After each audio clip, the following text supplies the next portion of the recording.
송구영 신의 말씀이자 하나님이 빚으시는 사람 다윗의 마지막 부분에 이르러 우리는 좀 당황스러운 성경의 기록을 보게 됩니다. 다윗의 잘못 가운데 이스라엘 백성까지 타격을 입힌 가장 잘못한 일들 중에 하나인 인구조사가 사무엘하 24장 마지막 부분에 이루어진다는 사실입니다. 사무엘하의 흐름상 다윗의 유언과도 같은 기록이 되어져 있어서 엔딩이 되면 여러 면에서 좋은 모습으로 하나님이 만드시는 사람의 끝은 역시 멋져 이렇게 마무리할 텐데 사무엘하 마지막은 그렇게 맞춰지지 않습니다.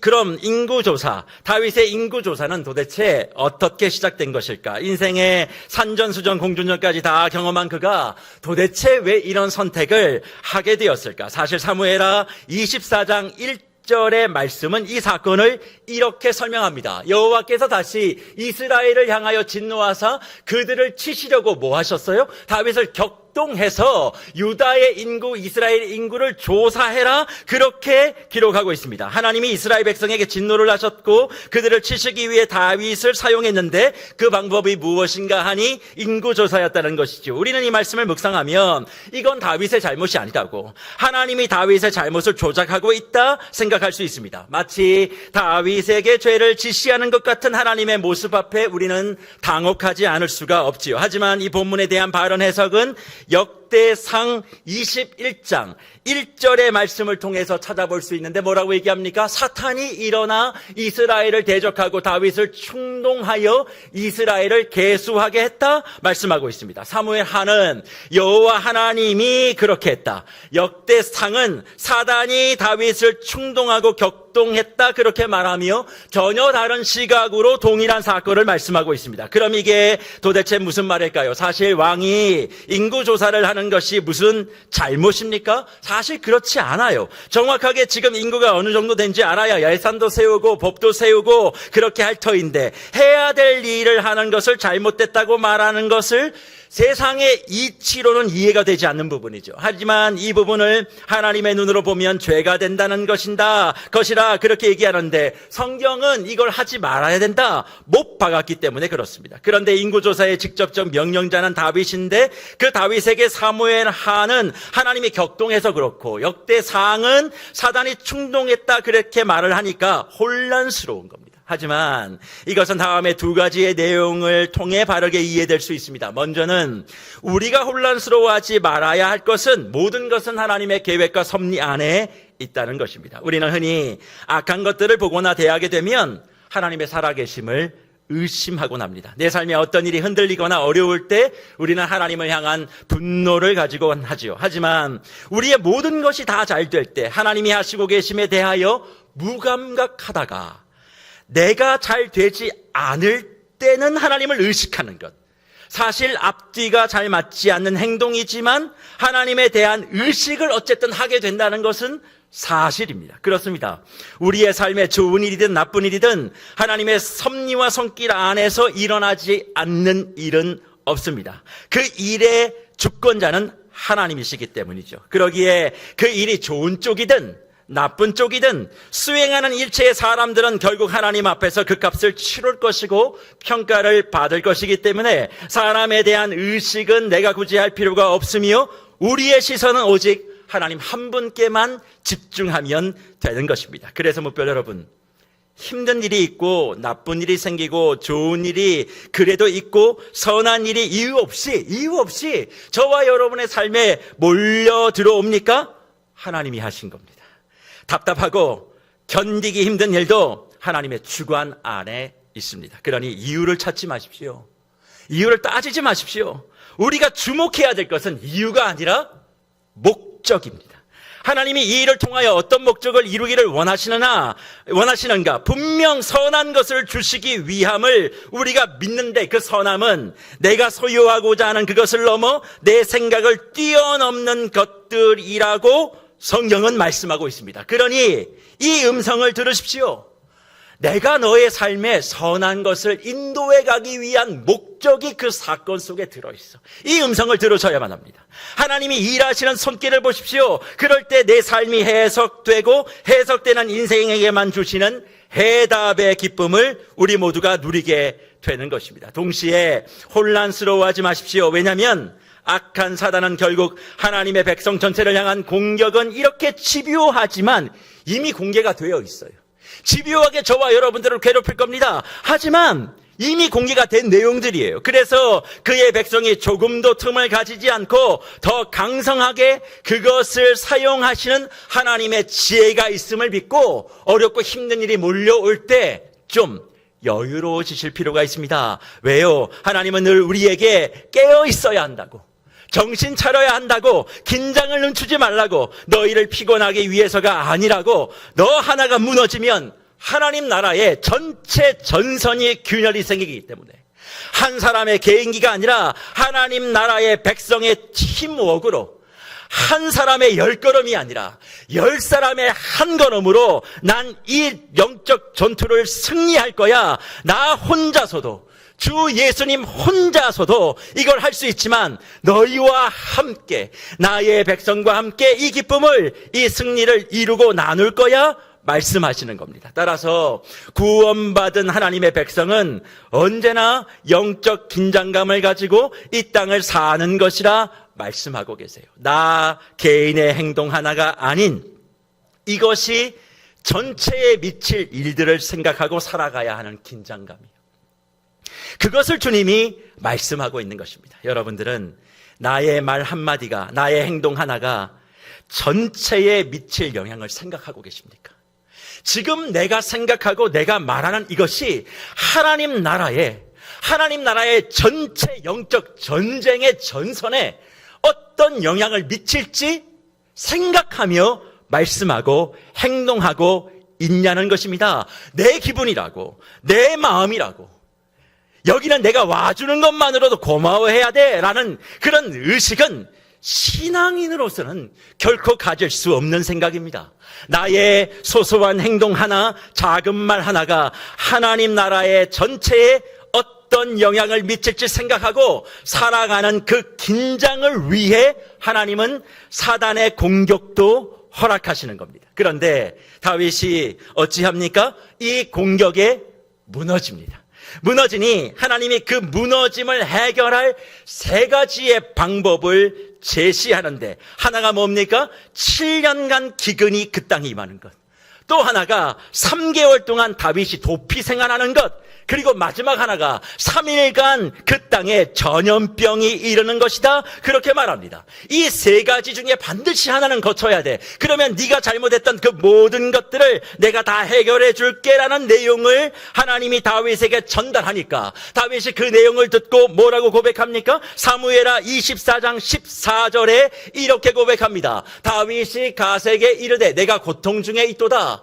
청하건대 여호와께서는 긍휼이 크시니 우리가 여호와의 손에 빠지고 내가 사람의 손에 빠지지 아니하기를 원하노라 한지라 말하고, 이어 15절에 이렇게 말하지요. 이에 여호와께서 그 아침부터 정하신 때까지 전염병을 이스라엘에게 내리시니 단에서부터 브엘셀바까지 백성의 죽은 자가 7만 명이라 그렇게 말씀하고 있어요. 다윗이 인구조사 하나 한 것 때문에 전염병이 3일 동안 퍼졌고 그로 말미암아 이스라엘의 백성 7만 명이 죽었다. 성경은 말씀하고 있습니다. 이해가 안 되시지요?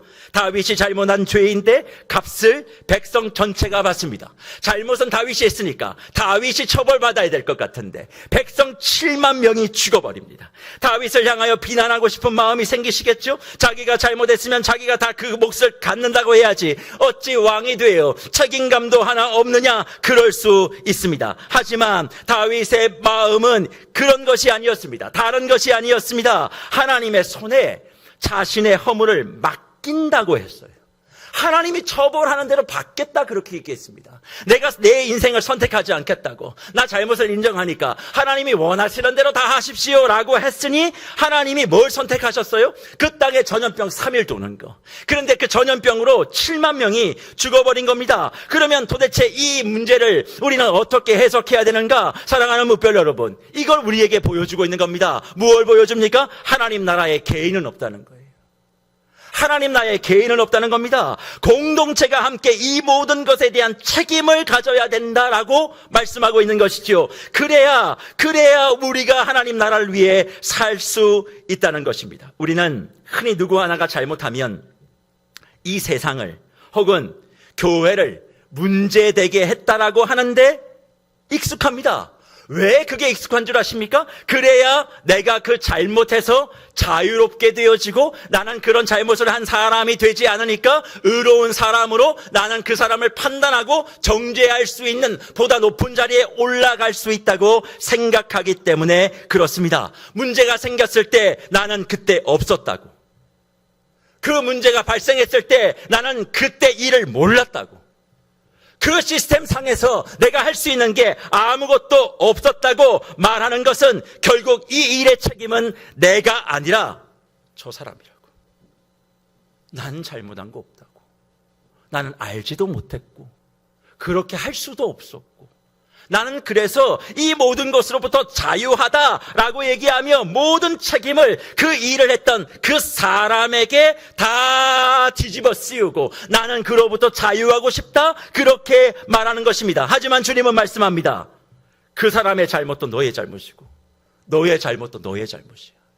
그게 하나님이 본문을 통해 말씀하는 겁니다. 그러니 너희는 그리스도 예수 안에서 연결되어 있음을 잊지 말라 말씀하는 것이죠. 그런데 우리는 이런 생각을 하고 있을까요? 성도의 입장에서는 성도 하나 사람의 잘못보다 리더 한 사람의 잘못을 먼저 말하고 싶지만 그렇지 않습니다. 무언가 문제가 생기면 그건 그 사람의 잘못이 아니라 그 공동체 전체의 잘못인 겁니다. 그래서 다윗이 자신의 잘못에 대한 하나님의 판단은 뭐였습니까? 전염병으로 7만 명이 죽는 거예요. 다윗을 처리하는 끝나는 게 아니라 다윗의 잘못을 공동체 전체의 잘못으로 받은 겁니다.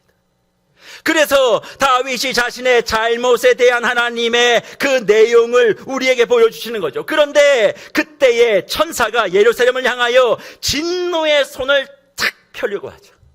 7만 명이 이미 죽었는데 예루살렘을 향해서 진노의 손을 펴려고 하자 하나님이 뭘 하십니까? 오늘 본문 16절을 보십시오. 천사가 예루살렘을 향하여 그의 손을 들어 멸하려 하더니 여호와께서 이 재앙 내리심을 뉘우치사 백성을 멸하는 천사에게 이르시되 족하다.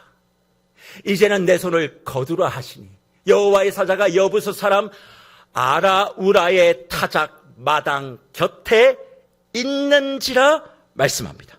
그리고 백성들이 죽어나가는 것을 보고 다윗이 나가 내 아버지의 집을 쳐달라고 백성을 살려달라고 애원합니다. 그러니까 다윗에게도 말씀하지요. 너 하나의 잘못이 공동체를 어떻게 몰살하는지 하나님 나라는 서로 연결되어 있음을 너의 눈을 통해 확인하라. 서로의 눈을 통해 확인하라 말씀하는 겁니다. 그런데 무별 여러분, 여기서 우리가 주목해야 될 것은 왜 하나님이 예루살렘을 치려고 했을 때 멈추라 명령하셨다는 겁니다. 사실 본문 단에서 브엘세바는 소위 말하는 족장의 길로 불려지는 최북단과 최남단에 위치한, 다시 말해서 아브라함으로부터 시작된 이스라엘 역사의 중요한 지명입니다. 그리고 이 사이에 예수님이 태어나신 베들레헴과 예수님의 십자가 기는 갈보리가 위치해 있습니다. 이게 무슨 말일까요? 우리의 죄악에 대한 분명한 값을 치르시는, 우리 개인의 죄를 주님이 다 짊어지시는 모습을 지금 사무엘하 24장의 다윗의 인구조사로 말미암아 백성들이 죽어나가는 그 모습을 통해 우리에게 그림자를 통해 보여주신 겁니다. 하지만 예루살렘은 멈추게 하셨는데 그때 여호와의 사자가 어디에 있었습니까? 아나우나 타장 마닥 곁에 있었다 말씀합니다. 무별 여러분, 성경에서 아나우나 타장 마닥은 너무나 중요한 지명입니다. 아나우나 타장 마닥은 창세기에 등장하는 모리아산이 있었던 것이고, 모리아산은 어떤 곳입니까? 이삭을 번제로 드린 장소입니다. 그리고 이 장소는 동시에 솔로몬이 성전에 터를 놓은 것이고, 그리고 그 자리에 예수님이 십자가에 못 박혀 죽으신 바로 그곳이 아나우나 타작 마당입니다. 그래서 성경은 우리에게 올라야 할 산이 있다고 분명히 말씀합니다. 어떤 산이 있습니까? 성경 속에 산이 많이 나와요. 근데 그 중에 하나가 뭐냐면 헤브론 산입니다. 거기에는 어떤 일이 벌어졌습니까? 변화산 사건이요. 그게 헤브론 산입니다. 변화산 사건을 통하여 변화산의 영광, 주님의 얼굴을 보는 그런 산. 그래서 헤브론 산은 다른 말로 기쁨의 산입니다. 헤브론 산에서 저도 한번 서 있어 봤는데 정말 초록이, 정말 그 사막 가운데 초목이 저렇게 있을 수 있는가. 헤브론 산을 바라보며 제가 두 손을 들고 기도한 게 있어요. 그 헤브론 산을 볼 때마다 저 산이 그래서 영광의 산이구나. 그것을 제가 체험을 했습니다. 그리고 성경 속에 또 어떤 산이 있습니까? 갈보리 산이 있지요. 그것은 우리의 죄악을 용서함을 받는 구속의 산입니다. 하지만 모리아 산은 나 혼자 올라 사소한 것부터 시작하여 엄중한 것까지 모두 태우는 번제의 산이에요. 모리아 산은 번제의 산. 영혼의 근본적인 변화를 위해 치열하고도 버거운 소각의 산이 바로 모리아 산입니다. 겉으로 보이는 것이 아닌 각자의 개인의 근본적이고 그리고 근원적인 문제를 정리하지 않고서는 어떠한 역사도 일어나지 않는데, 그 모든 것이 태워질 때 나타나는 역사가 뭐냐? 성령의 임재하심과 성령의 파동하심이 바로 우리의 것이 되는 거예요. 그러니까 내가 모리아 산에 올라가서 내 안에 있는 근원적인 문제를 다 태우지 않고선 성령이 우리에게 임하지 않는다? 성경은 우리에게 말씀하죠. 그렇습니다. 주님은 지금 우리에게 다른 것을 말씀하지 않고 이 본문을 통해서 이것을 이야기하고 싶은 거예요. 골고다 언덕의 십자가 앞으로 올라가 얻게 되어지는 구원의 기쁨이 너희에게 누려지기 전에 어디에 올라가라고요? 모리아 산에 올라가. 자신의 모든 것을 다 태우라고.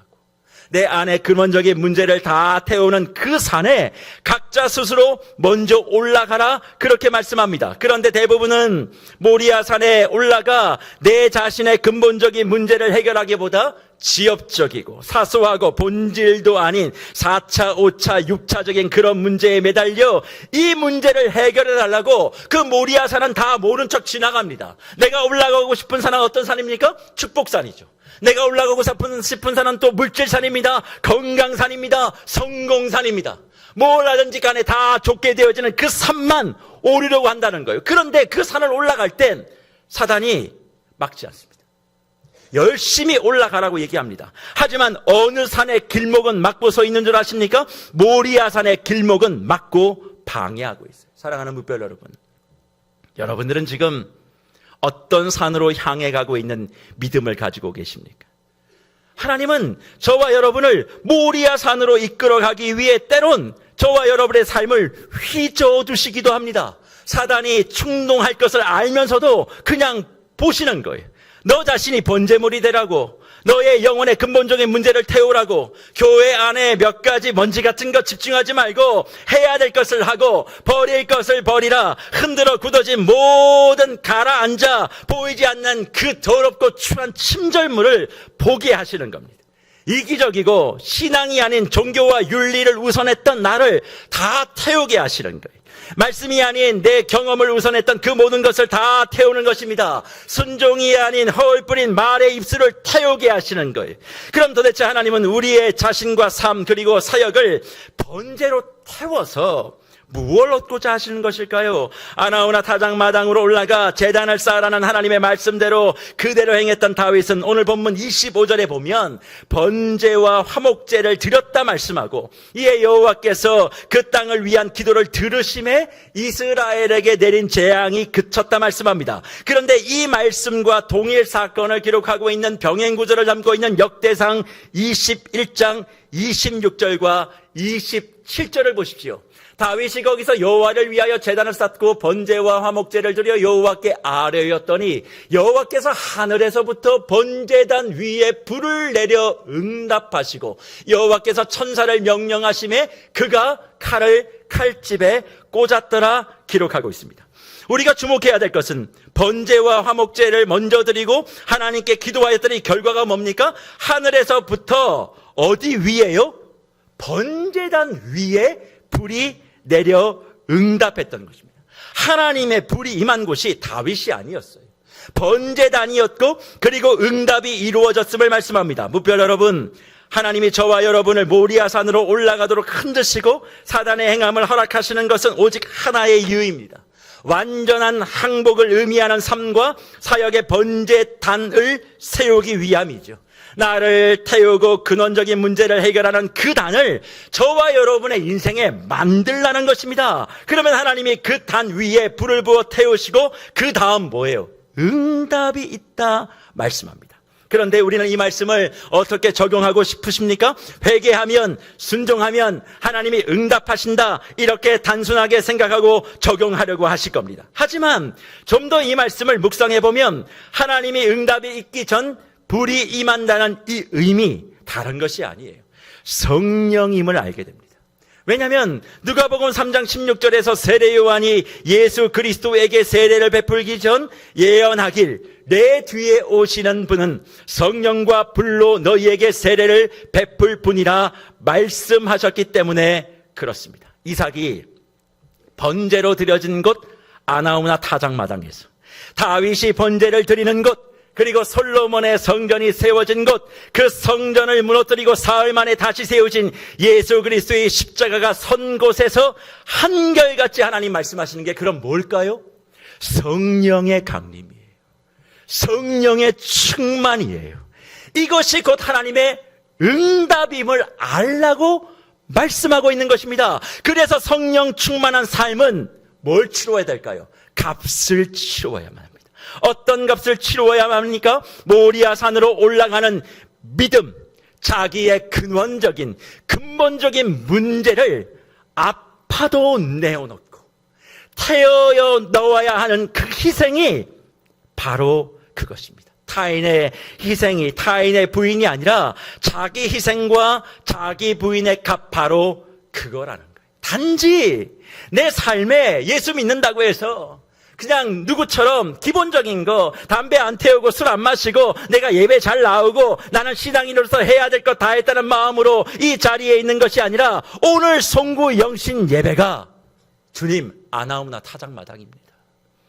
나는 오늘 한 해 하나님이 내게 주신 그 모든 것들에 대하여 내가 더 많은 복을 내년에 받기를 원합니다. 그렇게 이 자리에 있는 것이 아니라 주님, 근원적인 내 삶의 문제를 태우기를 원합니다.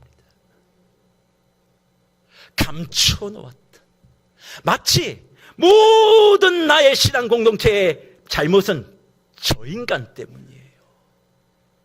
난 아닙니다. 난 분명히 그거 하지 말자고 했습니다. 근데 저 인간이 해서 이렇게 된 겁니다. 난 몰랐습니다. 난 알고 싶지도 않았습니다. 난 할 수도 없었습니다. 그렇게 핑계하며 계속 태워야 될 나를 부인시키고 함께 공동체가 죽는 길로 그렇게 가는 것이 아니라 주님, 이것이 아나우나 타작마당입니다. 내 안에 그런 욕심, 내 안에 그런 교만, 내가 있었음을 솔직히 고백합니다. 내가 오늘 그것을 태우기를 원합니다. 그렇게 주님 앞에 사소한 것들이 아닌, 보이지 않지만 중요한 것에 집중하며 나를 번제의 제물로, 화목의 제물로 드립니다 라고 이 시간을 아나우나 타작마당으로 향하는 걸음이 될 때 무슨 일이 벌어집니까? 응답이요. 그 응답이 뭡니까? 주님 부자 되게 해주십시오, 성공하게 해주십시오, 모든 일들 다 잘 풀리게 해주십시오가 아니라 성령이 내게 임하여 성령의 충만의 삶을 살게 되어지고, 성경은 그것을 뭐라고 얘기해요? 응답이라고 얘기합니다.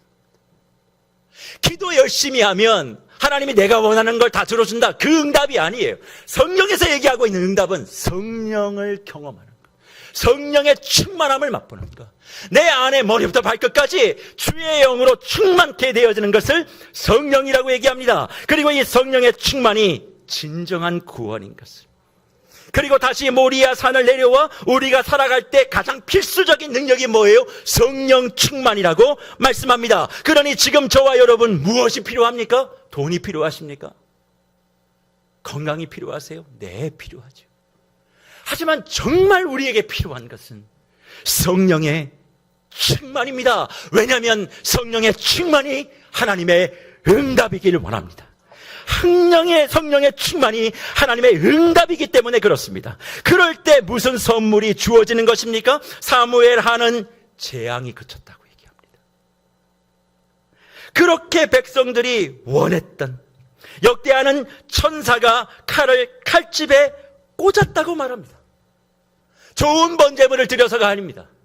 열심히 봉사하고 헌신해서가 아닙니다.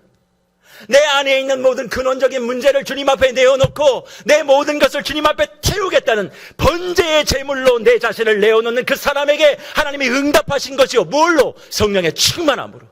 오늘 시간 저와 여러분의 삶에 성령 충만이 임하기를 축원합니다. 2024년은 어떻게 살았든 그 모든 삶 속에 하나님 원하신 건 하나예요. 너의 그 사건이, 너의 그 일이 아나우나 타작마당 위에 번제이기를 원한다. 네가 태워지기만 하면, 응답받기만 하면 네가 원하는 문제는 그냥 두게 되어 있어. 근데 우리는 나를 태울 마음은 없습니다. 어떻게 하면 좋은 재물을 갖다 놓으면 하나님 감동하실까? 내가 어떻게든 이렇게 하면, 열심을 품고 하면 하나님 도와주실까? 그것만 얘기하니까 뭐예요? 하나님을 위해서 일을 했는데 하면 할수록 지쳐가는 것입니다. 교회를 섬기면 섬길수록 더 싫어지는 것입니다. 왜요? 내 안에 응답받아 본 적이 없기.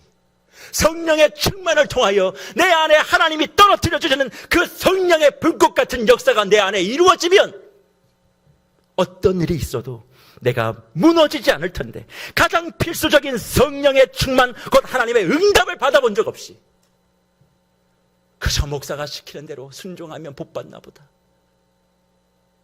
그러니까 그거밖에 안 되는 거예요. 내가 하나님 앞에 응답을 받아본 적이 없으니까. 응답이 뭐예요? 기도 응답 아니에요. 성령 충만을 경험하는 것. 그럴 때 하나님이 선물을 주신다는 겁니다. 그리고 그 선물 뒤에 무엇이 임합니까? 샬롬과 평화와 평안이 임했다. 오늘 본문은 우리에게 말씀하죠. 묵별 여러분, 혹시 지금까지 저와 여러분의 삶에 혹은 우리 교회를 향하여 하나님의 심판의 칼끝이 향해져 있었다 생각해 보신 적은 없으십니까? 하나님의 칼끝이 사단을 향해야 되는데 우리를 향하는 이유가 무엇입니까? 우리가 그리스도의 정병으로서 성령의 충만을 입고 세상으로 나가야 되는데 저와 여러분이 그게 안 되는 거예요. 그러니 우리가 세상에서 번머리 치는 것 아닙니까? 그래서 하나님은 칼끝을 우리에게 향하여 모리아 산으로, 아나우나 타작마당으로 향하게 하여 네가 번제물이 되라 말씀하시며 저와 여러분을 새로운 시간, 새로운 응답의 자리로 초청하는 것입니다. 따라서 묵별 여러분, 2024년 한 해 삶이 참 힘들고 답답하셨습니까? 모리아 산으로 올라오라고 하는 하나님의 초대입니다. 그 산만은 피하고 싶고, 그래서 다른 것들로 어떻게든 상쇄하고 만회해보려고 한 그 계산 다 버리십시오. 혼자 그 산에 올라가 번제의 제물이 되어 근본적인 문제를 하나님 앞에서 해결하기를 축복합니다. 그게 응답이고 그게 해답입니다. 근본적인 문제는 다 숨겨놓고 자꾸 내가 한 거, 내 열심, 내 공로 이야기해봐야 하나님의 칼끝은 더 여러분의 심장을 파고들 것입니다. 하나님의 칼을 칼집에 들어가게 해야 우리가 성령의 검을 들고 세상을 향하여, 악의 권세를 향하여 돌진하게 되어지고 은혜의 돌풍을 일으키는 우리의 사명, 예수 믿는 그리스도인의 사명을 감당하게 되는 것이죠. 그리고 그 안에서 우리는 진정한 평안을 누리는 것입니다. 이번 송구영신 예배 2024년 바로 지금 이 시간, 저와 여러분이 서 있는 그 자리에 아나우나 타작마당에 번제단의 불이 피어오르기를 축원합니다. 그리고 그 위에 내가 올라 나를 태우십시오. 그리고 새롭게 함으로 성령의 불이 저와 여러분에게, 무엇보다 이 교회에게 부어 태워지기를 축복합니다. 그래서 절망의 상황이 소망의 환경이 되고, 불안의 심정이 평안의 심령이 돼요. 막연한 기대와 소망과 응답을 갖고 살아가는 사람 아닙니다. 그리스도인은 그런 사람 아니에요. 그리스도인은 성령의 불을 받아 확고한 믿음과 확고한 신앙을 가지고 기대하는 거예요. 잘 되겠지. 세상 사람들이 얘기하는 그게 아닙니다. 그러니 2025년을 그런 믿음 위에 우리가 기도하고 나아가려면 어떻게 해야 되겠습니까? 오늘 이 자리가 송구영신 예배의 자리이기도 합니다만, 주님 나를 태우는 아나우나 타작마당. 그리고 다윗의 잘못으로 7만 명이 죽었어요. 나의 잘못으로 내 옆에 있는 사람 다 죽일 수 있어요. 내 말 하나 행동 하나에 책임감을 가지시고 2025년엔 주님의 응답 속에 승리하시는 저와 여러분들 되시기를 축복합니다.